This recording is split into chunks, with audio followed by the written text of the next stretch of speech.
Hello and welcome to another edition of the Lynn Lowdown. And today we have a special guest, Mr. Jared Nicholson from the school committee, who filed papers to run for mayor. And it's interesting times for the city of Lynn. How are you doing? I'm doing great. Thank you so much. And yeah, thank you for having me. Absolutely. No problem. So you put your name in. You've officially made the announcement. You made the announcement like last week or so, or the week before. Something like that. So I mean, just talk to me. How was your feelings when you just put your filed the papers in for for candidacy for mayor? Yeah, absolutely. I was excited. I think we are certainly gonna miss Mayor McGee, and I want to absolutely thank him for a tremendous career in public service and his work as mayor. He's done some great work, particularly leading us during the pandemic, but also taking us out of some really serious fiscal situations and making some great infrastructure improvements. So I'm sure he's going to continue to be involved and appreciated. But I'm certainly excited for this chapter. I think it's such an important moment for the city, and I'm excited to have the opportunity to get out there and start hearing from voters. Was this something that you ever considered, or did it catch you all surprised that he announced that he won't be running for a re-election? And then the second part of my question is, was this something that you ever saw yourself trying to do, or was it just like, let me test it out? Yeah. So I mean, I will say that I was not expecting the announcement, but I totally understand the decision that Mayor McGee made with his family. And like I said, I'm grateful for the leadership he's provided. In terms of the decision for me, I when I heard, I was reflecting on this past year, and it's been a really hard year for all of us. A lot of challenges, a lot of difficulties, and thinking about the work that I've done on the school committee with my colleagues and with Lynn Public Schools, and dealing with the ramifications of the pandemic, and the work my wife has done. She's a frontline healthcare worker, Mm-hmm. and going to the hospital every day. The work I've done as a law professor, I work with small businesses and helping them stay afloat during the pandemic, providing free legal help, and it's been such a hard time for them. And thinking through that, I felt like I was ready to step up and to step up to be a mayor in this moment that's so important for the city. Mm-hmm. And thinking about what we need to do to be able to recover fully and fairly from the pandemic, Mm-hmm. and then also to take advantage of the moment that we have before us in the city, to grow and to put our best foot forward to do that, and to do it in a way to take advantage of that moment in a way that's inclusive, Mm. that sets up the growth so that it benefits the whole city and everybody in it. And I felt like I had the kind of vision, the experience, and the energy to be able to step up as the kind of leader that we need in this moment to be able to do that.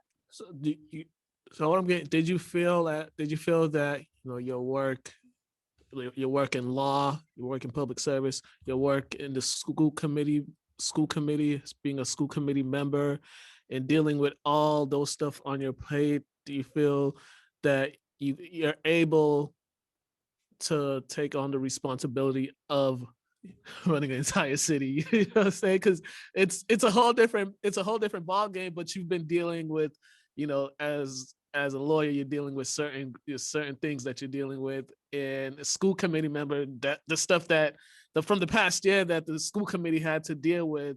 Did you feel like, okay, I think this stuff is preparing me for the bigger step? Yeah, no, absolutely. I think that's right. I think I do bring a diversity of experience. I think that my record of leadership on the school committee is really valuable, and has allows me to sort of see public education as the foundation for the future. And I also have some, I think, really relevant work experience. I've done a lot of work in the private sector, working with big companies, working with startups, working with small businesses, mom and pop shops here in Lynn. And I also, as a law professor, I've been able to develop some expertise in housing and community development, the kinds of issues that I think are really important for the city. Hmm. And then I also bring the perspective as a dad, as a dad with a young son who's excited about my son's future in the city, and the role that the city is going to play in his life. Hmm. Yeah, because it's been interesting times for the city of Lynn the past several years. It's just been interesting time. Then COVID hit because people, the public services, everyone in public services, whether it be city council members, council at large, the mayor, the school committee, the past year has been a lot for everyone. And the past few years have been a lot just in dealing with certain, as you said, fiscal years and funding and projects, and a lot of complaints. We got housing issues happening here. So it's been a interesting time for everybody, and it seems like everybody has just been, you know has been tested the past several years. Is that a correct assessment? Yeah, absolutely. I think that the city has certainly had a lot of tests, and its people have had a lot of tests. COVID has been just so difficult in so many ways. People who are dealing with loss, who are having to deal with it without being able to rely on their normal sources of support and getting together. The people who are have had to be exposed because of their line of work. My wife, like I mentioned, is a frontline healthcare worker, and that includes all our essential workers that have gone out there and done that. Mhm, And we certainly we had a lot of issues before COVID as well. mhm, And those issues, they're magnified by racism and discrimination, and we've had a lot of those conversations over the last year, and should be having continue to have those and have more of those. But they're fundamental issues, and mhm, as we come back and recover, we need to continue to work on those, and things like getting better schools, better jobs, better housing, and more peace in the city. mhm. And I think there is that opportunity for us to make progress on those important issues. And this is also going to be an interesting campaign season for everyone, because we're still not done with the effects of COVID, and folks can't campaign as they want to. They can't go out and talk to people as they want to. They can't, they can't do normal campaign stuff. And a lot of stuff is going to be social media driven. It's going to be online presence. So, do you think that helps or hurts candidates? I think it creates an opportunity to be able to connect with voters in a different way, and that's certainly an opportunity that I plan to pursue fully. I have a strong social media presence. That's something that I've worked on as a school committee member, to be transparent about the work that we're doing on the school committee, and share that on my social media profile. So that's an opportunity. I also think that we can be smart about it and take advantage of opportunities to have conversations outdoors with masks, with social distancing, Mhm. and connect that way as well. Yeah, because that's one thing.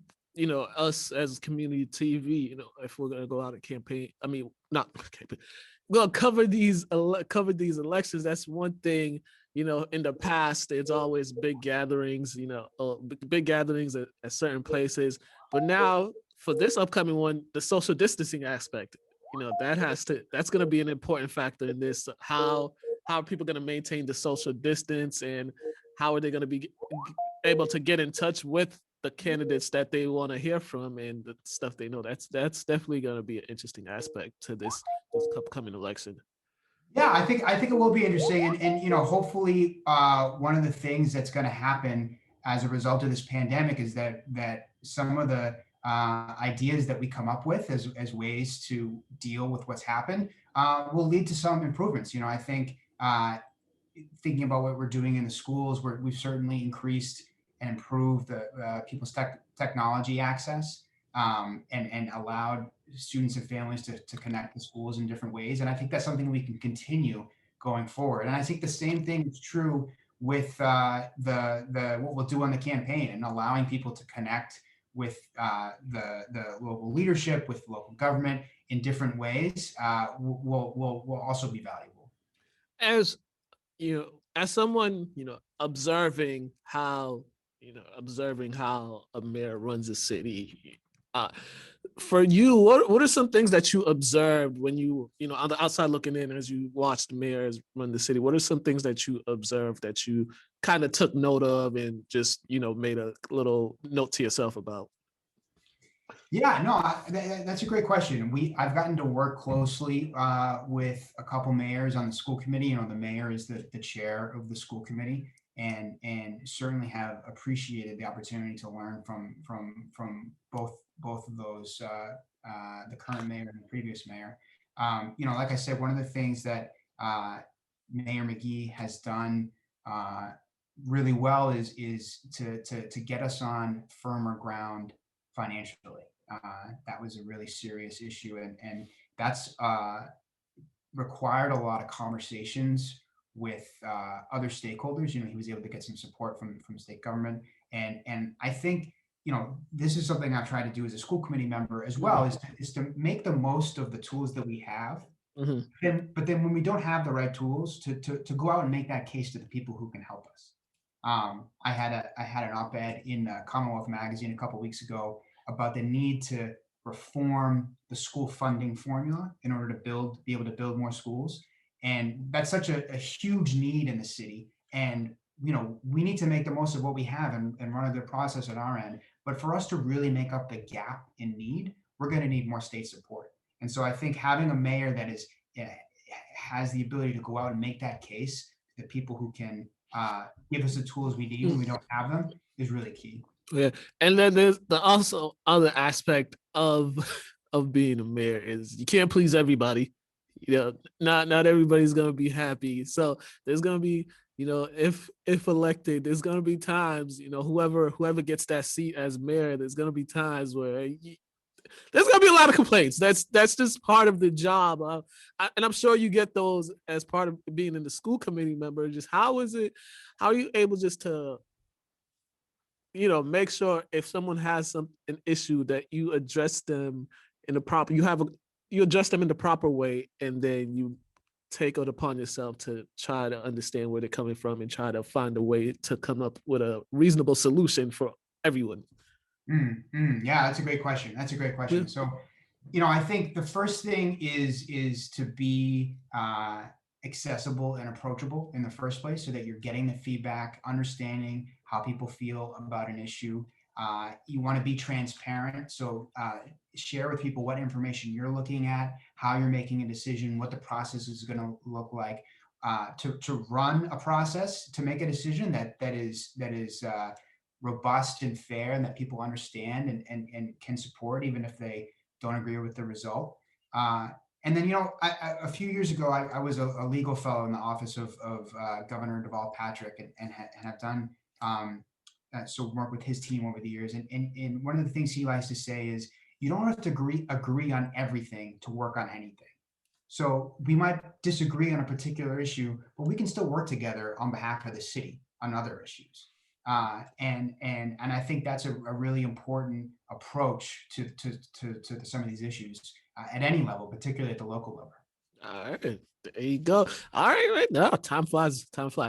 But there will be, as the months go on, we will be having more and more election coverage. This is just the beginning phases of it. But as the months go along, we will be having more from those candidates who do file their paper. Jared, lastly, just tell them if they want to follow you, if they want any information, let them know where to go, website, email, social media page, all that good stuff.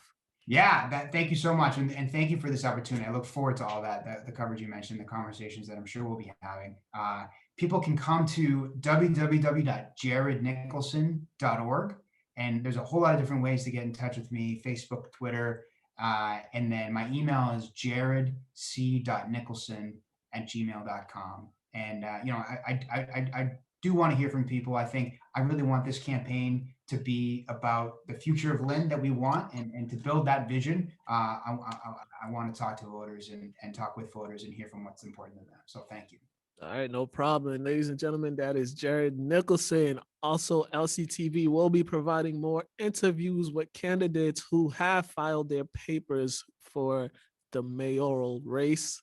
They have until June 28th that is the deadline to file the paper. So as more candidates file their papers, we'll bring you more interviews. You guys have been watching the Lynn Lowdown. Have a great day, ladies and gentlemen.